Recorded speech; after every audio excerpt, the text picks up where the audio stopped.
characters in the poem. That is, corporeal elements like animals refer to the aham characters like the Taliban and the Talavi. Second, the behavior of the corporeal, also for example the behavior of animals, corresponds to a particular behavior of the aham characters on the thematic level. Let us now apply this definition to an aham poem. Pisirandhaiyar 54. It is the utterance of the Talavi. She speaks to the Toli after the Taliban has delayed further secret meetings and also delays the marriage. The Talavi expresses her sorrow to the Toli with the following words. I am here. My virtue or beauty, that is Nalan, however, has stayed there with the man of the forest country, where a green bamboo, which a forest elephant, having been frightened by the sound of a sling of a millet gourd, had let go with its trunk, rises up like the hook thrown for catching fish. In this poem, the speaker, that is the Talavi, makes three statements. First, she makes two thematic statements on her own state and situation at the beginning of the poem. First, she says, I am here, that is, I am at home or I am at my own place, but only my body is here. Second, my virtue or my beauty, that is, my innocent youth or integrity, that is, Nalan, is not with me anymore. I have lost it to the Taliban who had made love with me at our earlier meetings somewhere in the fields. That is to say that the virtue of the Talavi is with the Taliban. It depends on him, and she will get back her virtue only if she is united with him forever, that is, if she is married to him. With these two statements at the beginning of the poem, the Talavi expresses her urgency for marriage. This is the theme of the poem. Thirdly, the Talavi makes a statement within a subclause describing a scene in nature, that is the behavior of an elephant in the forest. The respective corporeal can be interpreted as having a double or allegorical meaning, that is, as an ulurai. With their literal meaning, the corporeal describe the behavior of an elephant, and with their implied meaning, they describe the behavior of the Taliban. How to interpret this ulurai? According to Nachinakinya, in his commentary to Podul Adhikaram verse 48, the interpretation of an ulurai consists of the act of equation. He uses Kalitora 66 as an example for illustration. The various corporeal and their behavioral acts are put into a one-to-one correspondence with the characters of the poem and their behavior, like in the formula A corresponds to Z, B corresponds to Y, and so forth. Let us now interpret the ulurai in Pisirandhaiyar 54 according to Nachinakinya's method of equation. The narrative sequence of the scene in nature is as follows. An elephant bends down a bamboo tree with its trunk and eats from the tree. At this moment, the guards of a nearby millet field shoot with a sling to chase away birds which are about to descend on the millet field. The elephant hears the sound of the shooting with the sling.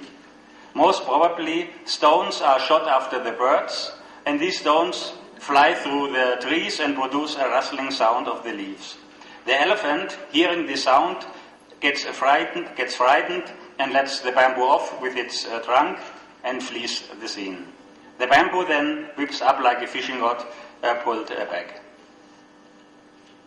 If we put this narrative sequence in correspondence to the behavioral acts of the Taliban, the following behavior of the Taliban is expressed here.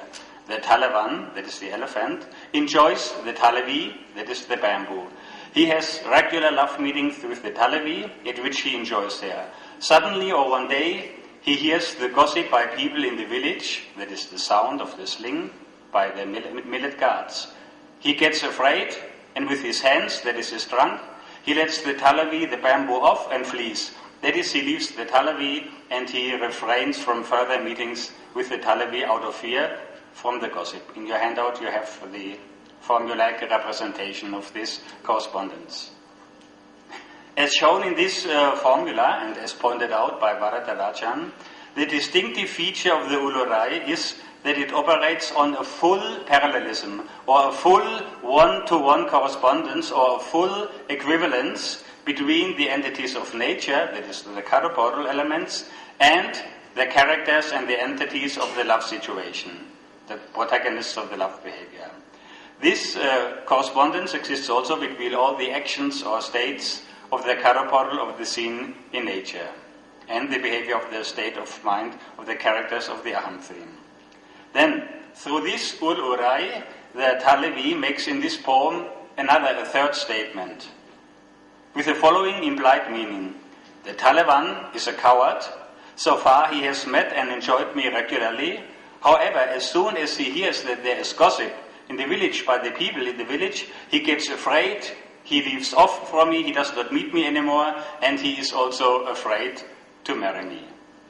Now, Irachi. Varadarajan calls Irachi suggestion and defines it as a meaning that is suggested by some description of nature. Irachi can therefore be defined as the suggestion of an idea evoked by the corporeal of a scene in nature in the poem. In this way, the objects of nature, that is the corporeal, have an extended meaning. Jnana Sambandham specifies this definition as follows. The suggested or extended meaning of the Irachi is derived from the whole scene of nature. That is to say, that it is evoked by all the corporeal as a whole and not by each and every corporeal. So each and every corporeal does not have a specific or suggestive meaning, as it is the case with the Ulurai. This is the basic difference. And I would say, apart from this basic definition, and there's a second feature which distinguishes the Ulurai and the Irachi. Note that from the first feature of the Ulurai, that is the structural parallelism between corporeal elements and Aham characters and entities, one can derive another feature of semantic parallelism. And this means the implied meaning of the Ulurai is a parallel meaning to the explicit meaning of the image. For example, the fearful behavior of the elephant in the image stands for the fearful behavior of the Taliban as an implied meaning. On the other hand, the suggested or extended or inferred meaning of the Irachi is not such a parallel.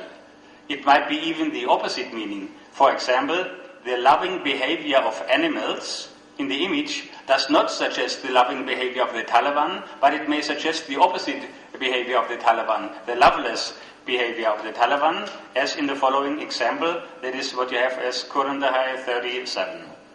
This poem describes a scene in nature which consists of the love behavior of animals. The poem is the utterance of the Toji. She speaks to the Talavi in order to console her. When the Taliban is on a travel, the Talavi suffers from this separation and worries whether and when the Taliban will return. The Toji then will speak to the Talavi, compel her to be patient and assure her that the Taliban will come back very soon. In such a situation, she says the following. He who possesses much love will also bestow it. The paths he went, friend, are once filled with love, that a male elephant with a big trunk perforates the bark of a yam tree with tender twigs in order to remove the hunger of his mate. The Toji makes first an opening statement. She says, he, the Taliban, is a person full of love and he will also show his love to the Talavi. Then she makes a second statement, saying that the path he is traveling on is one where such love and affection to a beloved one is displayed by animals. This implies that the Taliban on his journey will see scenes in nature where animals show a loving and caring behavior.